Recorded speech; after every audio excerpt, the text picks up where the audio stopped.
So yun, what's up mga pare ko, mga Ricoy? It's me, biyaheng malapit lang. Good evening sa inyo. So, aray ko, may masamang balita sa account natin. Account natin ng lalamove. Aray ko talaga, ba't ganun? Mga pare ko, ayun nga, yung masamang balita is yung sa account ko. Biglang bumaba yung matawag doon, nag-at-risk. Yun mga pare ko, 2 bar yun, may get 2 bar yun papakita ko sa inyo yan, pakita ko sa inyo. Eto na sa taas mga pare ko, nakikita nyo yan, nag-at-risk, nag-red. Alam ko, yan 2 bar yan 2 bar and a half yan, 2 bar and a half yan mga pare ko.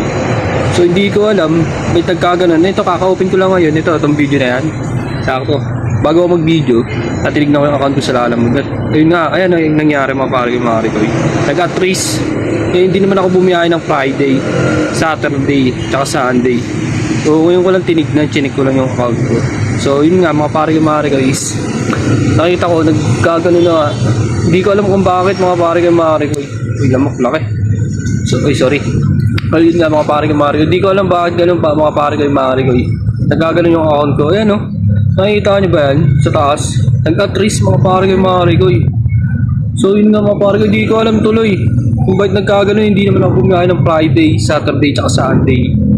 Kasi ngayon Monday mga pare ko. Hindi rin ako nakabiyahe. Dahil nagpa-change oil ako kasi late na ako nagpa-change oil.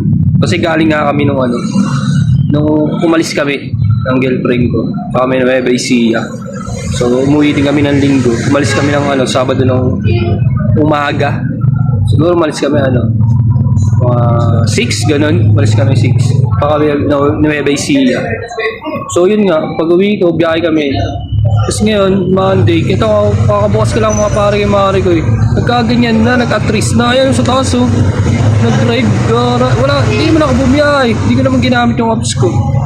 Comment down below nga mga pare ko, bakit nagkakaganon yung ko. Bakit nagkaganon yung nag-at-risk 2 bar yun may higit. Grabe.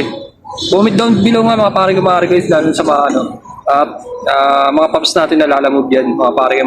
Comment down below nga. So yun nga mga pare ko, sa kulap nagkaganon bigla. Oh my gosh, di ko alam kung bakit ganun mga pare ko. So yun nga mga pare ko. So ayun na yung update ko sa inyo, pinaka-bad news. Pero okay na, ang good news naman is kaya natin bawiin yun. Ang problema medyo matagal nga lang. So kailangan natin mag-parade sa mga customer natin.